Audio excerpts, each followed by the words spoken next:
Hello everybody, Scott Golden here with the Golden Opportunities Coaching YouTube channel. Welcome to those of you who are new. Welcome back to those of you seasoned veterans. We're doing around here, and also this is Pro Wrestling Logic, where we discuss the world of professional wrestling. Almost 2,500 of these available for your listening pleasure. Show opening. This is the NXT show for the 22nd of February 2022. Show opened with Braun Breaker entering a week after his first successful title defense, dressed in jeans and a vest, entering for a promo. Breaker begins talking about his win over Santos Escobar last week. Plugging the next Supercard, Breaker says the brand is finally going back on the road after WrestleMania weekend. NXT Stand and Deliver takes place on April 2nd on Saturday afternoon. Dolph Ziggler interrupts Breaker's speech. Ziggler cuts a promo on Breaker and basically says that Ziggler wants to be the champion. Ziggler is an authority figure. He says Breaker has the night off. Apparently, we don't know why this happens. Anyway, Ziggler goes on to say that Breaker is barred from ringside during Ziggler's match later tonight. Ziggler interfered in the title match last week. Ziggler also doesn't get any sort of thing. Anyway, so Grayson Waller with Sanga defeats LA Knight. Waller pins Knight after outside interference from his bodyguard. Knight then goes on to shine before the commercial break. Waller is crouched on top rope, and Waller is forced to kind of deal with his discomfort. Waller then turns aside during the break and works over Knight. When the show returns from commercial, Waller then gets a near fall after a flying elbow drop, getting a few more near falls, sit out slam, getting Waller another 2 count. Waller then gets a running start and going for the move and then springs into the ring. Knight then catches him in midair. Knight also makes a comeback and fires up, stomping mud holes in him, and Sanga holding on to Waller. Knight misses an attempted finisher. Waller then sends Knight off and hits a handful of tights. Waller steals a pinfall over Knight. Waller then wins the match, but the fighting continues.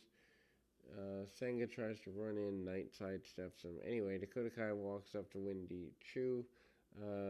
Kai's upset that Chu is entering into the Dusty Cup tournament, and this is a complete waste of time. Cora Jade and Raquel Gonzalez are another team building skit.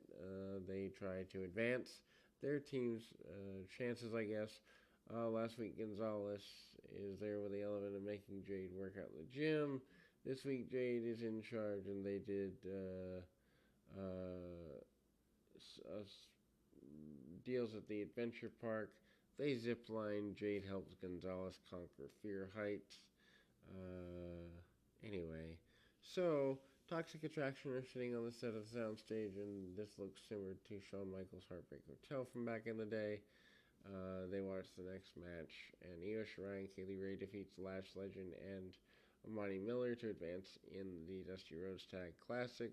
Shirai pins Legend, winning the quarterfinal match. Shirai and Kaylee Ray advance into the semifinals. Legend and Miller didn't even get an entrance. They get a little bit of offense, but nothing too long. Kaylee Ray executes a gory bomb on Legend, and Ray follows up with a springboard moonsault tag into Shirai, and then hits a moonsault press on Legend. Shirai then covers Legend for the pinfall. Mackenzie Mitchell interviews Dante Chen. Chen vows revenge on Duke Hudson after the attack from the previous week. Duke Hudson defeats Dante Chen. Hudson pins him clean. Chen jumps Hudson before the bell, attacking Hudson during the entrance, targeting the leg, and then wraps the leg around the ring post. Chen gets posted. Chen then fights back and gets a near fall on Hudson. Hudson then cuts off Chen, and Hudson boots Chen with a high kick, and Hudson gives Chen a splash mountain slam, and Hudson covers for a 3 count.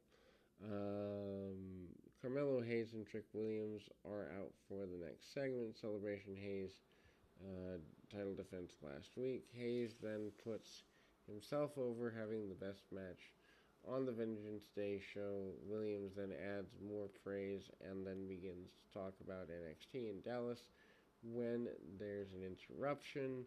Pete Dunne then interrupts and enters the ring to confront Hayes and Williams. Dunne then challenges Hayes for a match next Tuesday on NXT. Williams then tells him no, but Hayes said that he does not back down. Match is happening next week. Williams gets a dig in at Cameron Grimes, which then causes Grimes to run in. Match is made official during commercial break. Grimes against Williams is joined in progress as the show returns from break, so we really aren't supposed to care about matches. Grimes pinned Williams after the cave-in. Grimes has his sights set on a rematch with Carmelo Hayes, it appears. Grimes gets a bit of shine in the match. Match joined in progress. Williams then takes him to the ground. Grimes then fights to his feet and gets missing a leap from the top rope, gets rocked with a boot. Grimes and Williams trade strikes. Grimes plants Williams hard on the mat with a side slam near fall, and then Grimes signals for his finisher. Williams rolls to the outside. Grimes then leaps off the apron but misses a double stomp. Nonetheless, Grimes hits Williams with a super kick. Grimes then follows up with a crossbody off the top rope. Cave in by Grimes, and Grimes scores a pinfall on Williams. Hayes at ringside can't bear any of this. Briggs and Jensen then go more into this mess, which who really cares anyway. They do a joke about them both basically being, I guess, I don't even know, inconsequential. Anyway, Ron Breakker tells Tommaso Ciampa that he's out there watching the match later and goes against Ziggler's orders. Ciampa is giving him the silent treatment, so Breakker then goes to leave. Ciampa stops him and says he wants a rubber match. Breakker agrees to this. Class is in session for Chase University mess. The Chase thing is really not a big deal. But honestly, neither is this NXT program at this point. It's just, I don't even know. I don't truly understand why people watch this stuff. It's just horrible and inconsequential and also insulting to people that have come before it. Not the talents themselves. They're doing the best they can with what they're given, but the thing is, they're not ready to be on a national television product. In the days gone by, they'd go to the independents, or they'd train for several months with an old-timer. Now, people are not ready, and yet they're thrust into pretending to be ready, and ultimately it leads to actually quite pathetic attempts at entertaining television in a way that isn't healthy or smart for the long term of the product. But again, if you're making $1 billion a year, what do I know? But at the same time, people are still watching this at a level that I guess somebody finds appropriate. So that's kind of where that comes in too. Anyway, so the continuation of various other, I guess you could say, lesser matches continues as the NXT battle continues here, and Dolph Ziggler, obviously, being on the show is supposed to raise ratings, but I don't necessarily think anybody's cared about Ziggler in a while either. Needless to say, they go to the Classes in Session Chase University skit. Chase cuts a promo that virtually I can't imagine anyone caring about, but they pretend people care. And then, it kind of is a Nikita Lyons defeats Kayla Inlay. Lyons pins Inlay in a squash match. Lyons is described as singer, model, dancer, and fighter. This is the character in-ring debut for the match is a squash, but Inlay briefly gets a little bit of offense, cuts her off. Lyons then gets nailed with Noah. Fail comes back with Bunch of Fury, delivers a jumping spin kick, and then drops a leg into the split over the prone body. Persia Pirotta is making out with Duke Hudson backstage. I don't even remember when they became a couple, but anyway, Indy Hartwell walks up, and Hartwell is grossed out, and Hudson uh, says she used to like it. Hartwell then says it's a long time ago, and Hudson responds by saying it doesn't have to be.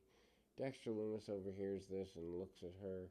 He leaves with his head down. Hartwell then chases after him, yelling, "It's not what it seems." Robert Stone and Von Wagner cut a promo on Andre Chase, and I don't understand who's supposed to care. Imperium confronts the Diamond Mine. The Creed brothers, along with Malcolm Bivens, enter the ring, accepting the Dusty Cup trophy. After winning the tag team tournament, they're here to celebrate the win. Bivens delivers an awesome promo. Bivens insults Imperium, prompting Imperium to interrupt the celebration. Gunther leaves the NXT Tag Champions Marcel Martel and Franklin Agner in the ring. Good promo by Gunther, basically saying he's unstoppable. No one's going to stop him. No one's going to beat him. Basically, I assume that's going to lead to Braun Breaker and Gunther at some point, which would be good for him. Anyway, Creed Brothers are the tag team start to brawl. Gunther grabs Bivens. Solo Sikoa runs down to save Bivens. Sikoa lays out Gunther with a kick, and Sikoa stands over Gunther. That's a waste of time. Why are you giving him a squash character? Back in the skid, Briggs and Jensen. Turns out Briggs is ribbing Jensen the whole time, and there's no need for the video. They just need a picture. Anyway, Casey Catanzaro and Caden Carter defeat Ivy Idol and Tatum Paxley to advance in the Dusty Tournament. I'd never even heard of Paxley before 2 or 3 weeks ago. Catanzaro pins Paxley to win the quarterfinal match. Catanzaro and Carter advance in the semifinals where they'll meet Ira Shirai and Kaylee Ray. That's very one-sided. Toxic Attraction again. Watching the tournament from the other side. Catanzaro and Carter do have matching gear. They shoot some sort of blasters in the air. Niall and Paxley work over Catanzaro, building to the hot tag. Carter runs wild after tagging in. Carter and Catanzaro hit their double team finish, and Catanzaro does a 450 splash. Catanzaro then covers Paxley for the pitfall win. And then there's the attack there. Solo Sikoa is interviewed backstage. Malcolm Evans tries to bond with Sikoa, and there's nothing there. LA Knight cuts a needless promo on Grayson Waller. Then we go to the main event, which I guess is the best match on the show. Dolph Ziggler defeats Tommaso Ciampa after interference by Robert Roode. In disguise, Braun Breaker makes a save after the match, setting up a tag match for next week.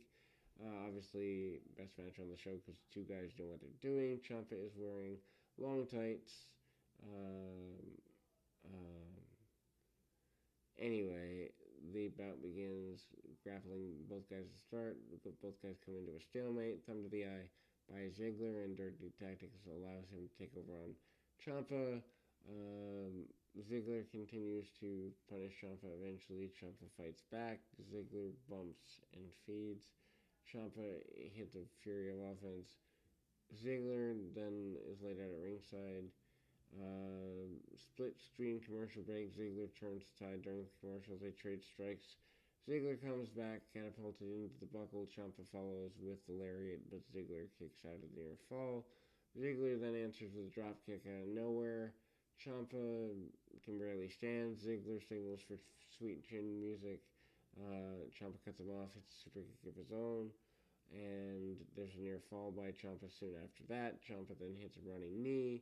Ciampa goes for another cover. Ziggler, they spill to the outside of the ring. Ciampa then sets up a crashing into the ring post spot. Ziggler gives Ciampa a zigzag on the floor. At ringside, Ciampa is selling his left arm, but then he can't pick up Ziggler for the fairy tale ending. Ziggler counters Ciampa and applies a sleeper on Ciampa. Ciampa is fading fast, but Ciampa makes a stand. Ciampa breaks the sleeper and gets another Close fall on his opponent. Slugfest on the apron for both guys. Cameraman hits Ciampa in the back with the camera. Ciampa wobbles around and gets down with a Superkick. Ziggler gets the tainted victory. Cameraman takes off his disguise, revealing himself to be Bobby Roode.